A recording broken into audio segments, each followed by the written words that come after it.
Gathered here to hold a memorial mass and to remember our favorite aunt, Isabel Turner.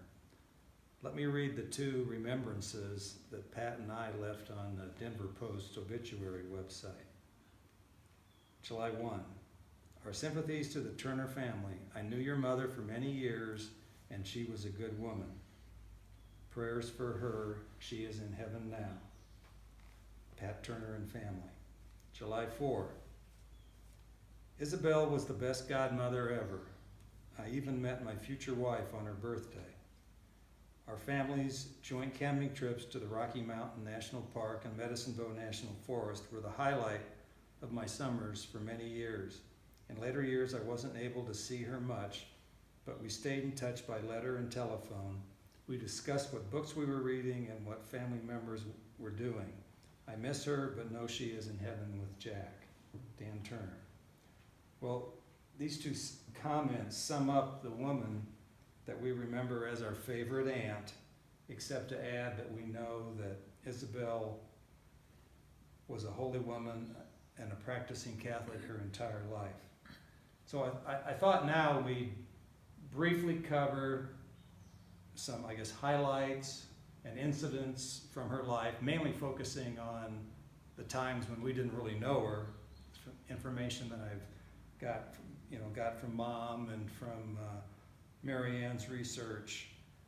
There's only a few of us here, so, if you got a comment or you got a question, why are you saying that, or what's some background, then please jump in, okay? It shouldn't just be me, giving a monologue. Well, so let me just start by saying that Mary Isabel Baines was born on September 20, 1920, to William Joseph Baines and Mary Regina McDonald Baines, nicknamed Mamie, at the family home at 4134 North 17th Street in Omaha. Oh, that doesn't sound like 2311 South 35th, does it? Well, I don't know, about 1918 or 17, the bunch of them moved. It would have only been like the boys at most, the three older boys. They moved to this house at basically 17th and Sailor, which is like 2 blocks south of Ames. And Carol and I went there a year or two ago, and the house is actually a lot better shape than 6318. It was well taken care of. It was like a 2-story, and maybe the second story wasn't really a full story. But it was a very nice house. Oh. So Mom was pretty certain that she must have been born at home. And early on, she became Isabel, just simply Isabel. Mm. And I asked Barb about that, and nobody's got a better answer. That for some reason they just thought, maybe they thought there were too many Marys running around, so she became Isabel. And then in 1923, the family purchased the 3-bedroom, 2-story house at 2311 South 35th Street. The house that we remember, to go to visit Grandma. And of course, later that summer on July 14th, our own mother was born, and as Mom said, they soon became each other's best friends. And Isabel and her family had difficult times during most of her childhood. When Isabel was 7, the Baines family lost their father Bill to cancer in April 1928. And Bill had worked for the Union Pacific, but the family did not receive a pension. There was no pension benefits. Thus, the family income dropped precipitously, and they had a little bit of stock from AT&T. So they had that money coming in, and the older boys earned money to keep the house going. Of course, one bright spot in her later childhood was Tack the family dog, and who joined the family about 1935. I asked Mom is there any Tack Isabel stories, but Mom couldn't remember any, but she did say that Isabel had commented about what a happy dog Tack was, and how much sunshine the little guy brought into their lives. So, I mean, there's some additional proof about Tack. That's Linda, and you've probably, I don't know if you've heard about Tack. No, I haven't heard about He was the family Tack. dog, and What breed was that? I can't remember what breed, what they call that breed. some sort of a terrier or something. Yeah. A little Snout, block yeah, of it. yeah. And he went on the Louisiana maneuvers of 1941. I think somebody, right. Don or Don's wife brought him down there for a couple months, and I guess the dog stayed with Don. The dog was adopted by all the Yeah, soldiers. soldiers, kind of a Sergeant Tack went to Stubby. World War Yeah, II. Yeah, Sergeant Stubby of World War II. Well, anyway, Tack didn't make it to France, but he was apparently a good I dog. thought he was seen at Normandy. Omaha Beach. Well, now, Mamie's mother, our Grandma Baines' mother, Grandma Mary Jane McDonald, AKA Grandma Mac, became an integral part of the Baines family life at the death of Bill Baines. And by the way, her own husband, Johnny, had died like a month before. So, I mean, 1928 was a bad year for the Baines and McDonald family. So at that point, Grandma Mac was 66 years old. She came to live with the Baines family during the winter. And she and Isabel shared one of the 3 bedrooms.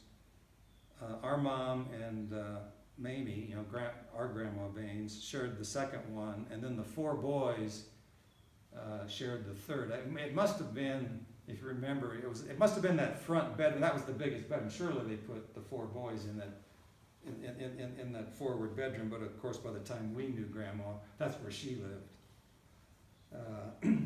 Now during the summer, Grandma went back to her own home at 3632 Parker Street, which is like about 2.5 miles to the north of the Baines house.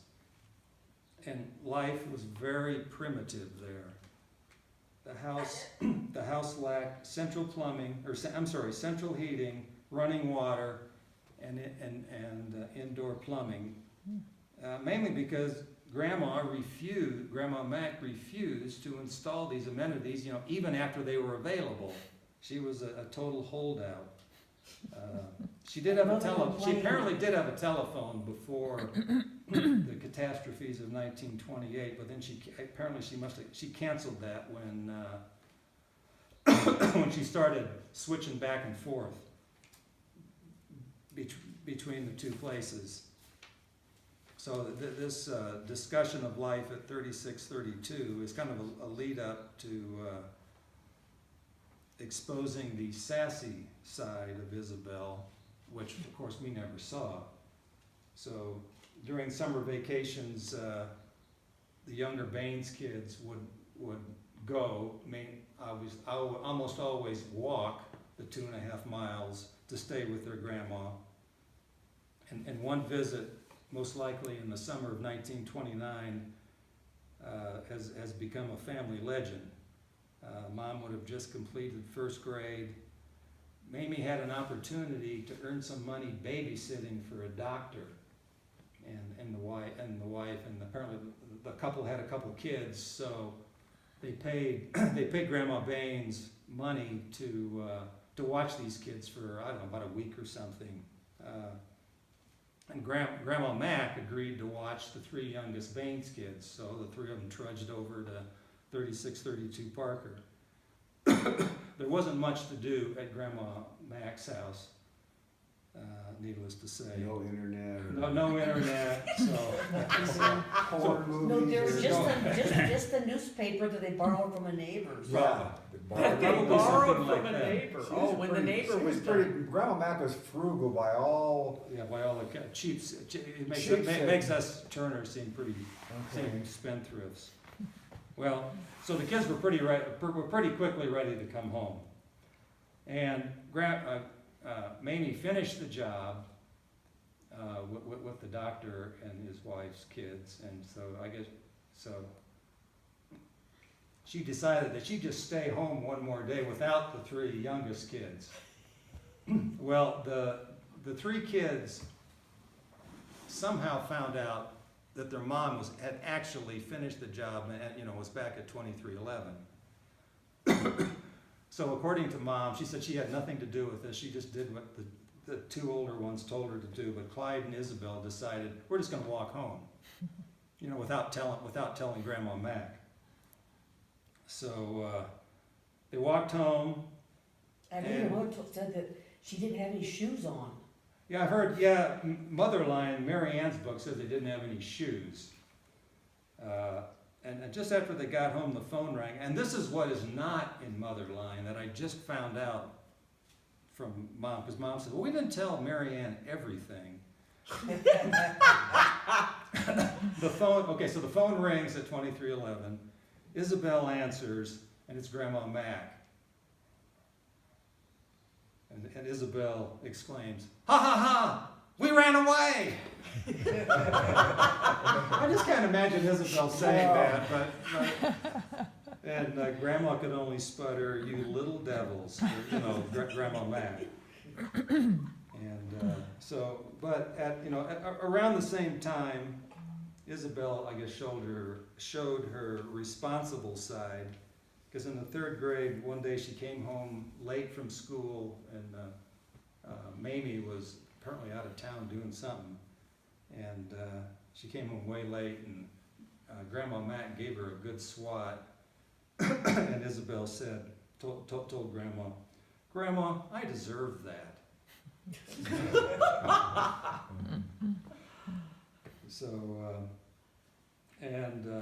Perhaps another serious side of her becomes clear in the Lady of the Lake story that was mentioned in the obituary that I guess Barb wrote.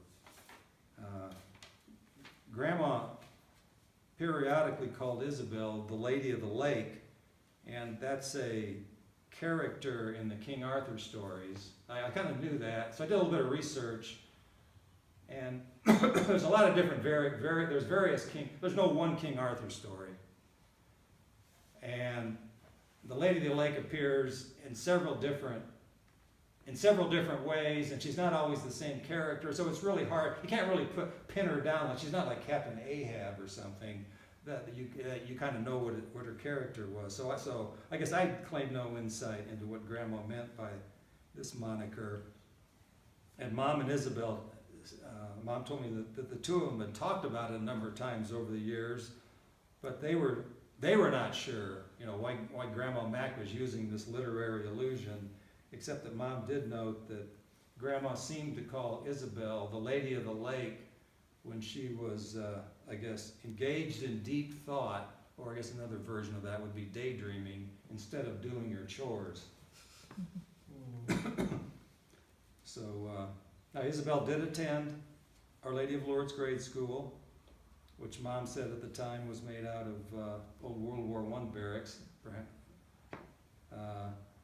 And then, of course, like all the Baines kids, walked the roughly 2.5 miles to Technical High School at 32nd and Cummings. Uphill both ways. Uphill both ways. Well, it is. I did measure it. It is 2.5 miles. Wow. And she graduated there in 1938. She took business courses, I think, like her older brothers, and she became an excellent typist and was even a secretary, I guess senior year, for the assistant principal. She learned shorthand and learned to operate the comptometer, which is it's like an old adding machine that had like 72 keys. The Commodore 64 is what I remember them at Arthur Young when I first started, but they didn't make us learn how to use them. They handed us an actual 9-key calculator. So I never actually got to use a comptometer, but Wikipedia says if you were good at it, it was really, you could really pound out some numbers. So, and you could also say that, Isabel was indeed a true lover of reading and the arts, and she enjoyed reading the history books, which her grandfather George Baines had accumulated, over his life, and a box of these history books ended up at the Baines house after George Baines died in 1923.